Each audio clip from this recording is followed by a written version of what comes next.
দেখছি না সবাই তুলতে আছে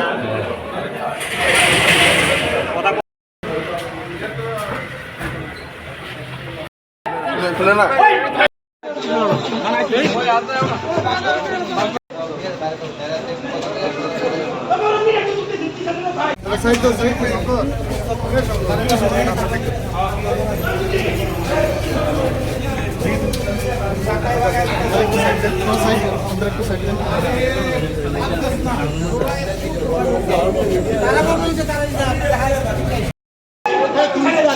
তুলিসটা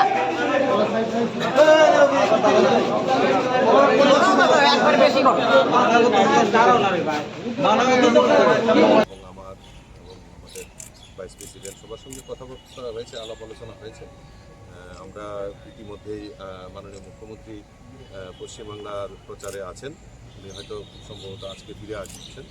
আসার পর আমরা আরও উচ্চ পর্যায়ে আমরা বৈঠক করব এবং তারা যাতে বাড়ি ঘরে নিরাপদে যেতে পারে তার যাতে সুব্যবস্থা করা হয় এবং তার ব্যবস্থার জন্য আমরা কথা বলছি এবং আগামী দিন তাদেরকে অবশ্যই বাড়ি ঘরে পাঠানো হবে এবং তারা যাতে নিরাপদে থাকতে পারে তার ব্যবস্থা ল অ্যান্ড অর্ডার সেটা দেখবেন না। মাননীয় মুখ্যমন্ত্রী আশ্বস্ত করেছেন সে ব্যাপারে, ওভার টেলিফোনে আমার সঙ্গেও কথা হয়েছে। তো আমরা চাই তাড়াতাড়ি তারা বাড়িতে ফিরুক এবং তাদের যেভাবে তাদের আমি একটা জিনিস অবাক হলাম যে আজকে থানসা আমরা বলছি, কিন্তু থানসাদের উপর আক্রমণ সংগঠিত করছে।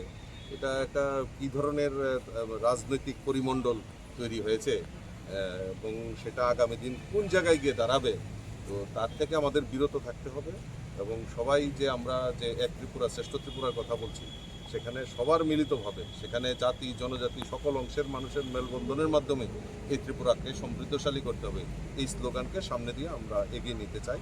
এটাই আমাদের মূল্য। নির্বাচন তো সন্ত্রাসের ফলে কয়টা শেল্টার ক্যাম্প হলো এবং কতজন আশ্রিত রয়েছে সারা রাজ্যে? না দেখুন, আমি গতকালকে আমি পার্লামেন্টে ছিলাম, গতকালকে আমি ফিরে আমি আমাদের যারা টিম অলরেডি নির্বাচনের পরের থেকেই আমাদের প্রণজিৎ সিংহ রায়, টিঙ্কু রায়, মিনিস্টাররা নেতৃত্ব এবং পার্টির নেতৃত্ব তারাও ঘোরাঘুরি করেছেন বিভিন্ন জায়গায়। আমার কাছে এখনও অবধি যেই জায়গায় যেটা খবর রয়েছে এখনও 5-6 জায়গার মধ্যে রয়েছে। আমি আজকে আমার টিম কল্যাণীদি, আমার চিফ হুইপ সহ পার্টির ভাইস প্রেসিডেন্ট, জেনারেল সেক্রেটারি আমরা আজকে বেরিয়েছি, বিভিন্ন জায়গায় আমরা কথাবার্তা বলবো এবং পরবর্তী সময় কি পদক্ষেপ নিচ্ছি তা আপনাদের সামনে পরিষ্কার হবে। যেমন 24 বাহিনী বা সেন্ট্রাল ফোর্স ছিল ইলেকশন কেন্দ্রের পর, এরপরেও এই ধরনের সন্ত্রাস, কোথাও কি স্বরাষ্ট্র দপ্তরের ব্যর্থতা? না, ব্যর্থতা তো কোনো ব্যাপার নেই। ব্যর্থতা যদি হতো তাহলে তো তাদেরকে নিরাপদে নিশ্চয়ই সরিয়ে আনা সম্ভব হতো না। এটা আমাদের ব্যর্থতার কথা আমি বলছি না, কিন্তু আমার যেটা দরকার নিরাপত্তা ত্রুটি রয়েছে বা এমুক রয়েছে সেটা বড় জিনিস না।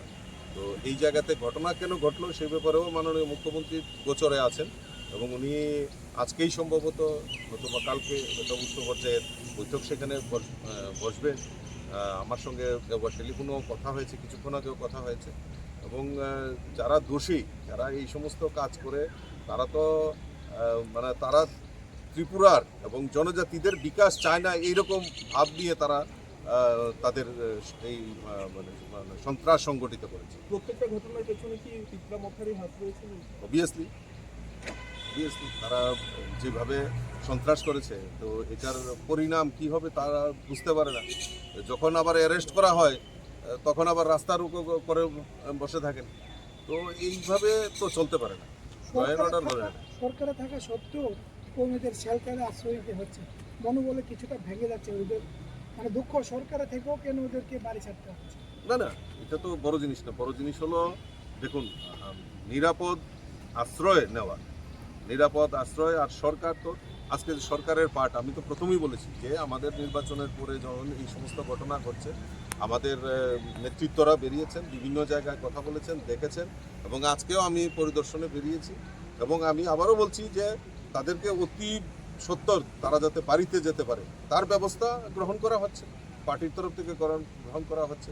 আর মনোবল কোনো সময় ভারতীয় জনতা পার্টি এই ঠুনকু রাজনীতি করে না। ভারতীয় জনতা পার্টি উদার মানসিকতা নিয়ে, সারা ভারতবর্ষেই ভারতীয় জনতা পার্টির সরকার রয়েছে, উদার মানসিকতা নিয়ে রাজনীতি করা হয়। আমরা তো সন্ত্রাসে বিশ্বাস করি না, আমরা তো পাল্টাপাল্টিতে আমরা বিশ্বাস করি না। আমরা চাই প্রকৃত জনজাতিদের উন্নয়ন, এই ত্রিপুরা রাজ্যের উন্নয়ন হোক। নিশ্চয়ই দুষ্কৃতীদের কাউকে রেহাই করা হবে না। দুষ্কৃতীরা আটক করা হলে রাস্তা অবরোধ সহ বিভিন্ন ধরনের হুজ্জতি হচ্ছে। হ্যাঁ, না না, এই ব্যাপারেও দেখা হবে। রাস্তা অবরোধ করে, রাস্তা করে, রাস্তা কনস্ট্রাকটিভ, রাস্তার আন্দোলন তো হতেই পারে। আমরাও রাস্তায় আন্দোলন করেছি, রাস্তায় আন্দোলন হতে পারে, কিন্তু তার জন্য একটা দোষী যারা অন্যায়কে প্রশ্রয় দেওয়া, তাহলে যারা অন্যায় করে, অন্যায়কে যারা প্রশ্রয় দেয় তারা সমদোষী। রাজ্য পুলিশের মহানির্দেশক বলেছেন সবকিছু পিসফুল রয়েছে, কোনো ধরনের কোনো দিকে গন্ডগোল নেই। এটা তার ওনার বক্তব্য, উনি খণ্ডন করবেন, এটা আমি কি বলবো? যেহেতু মত এটা শরিক দল, আপনি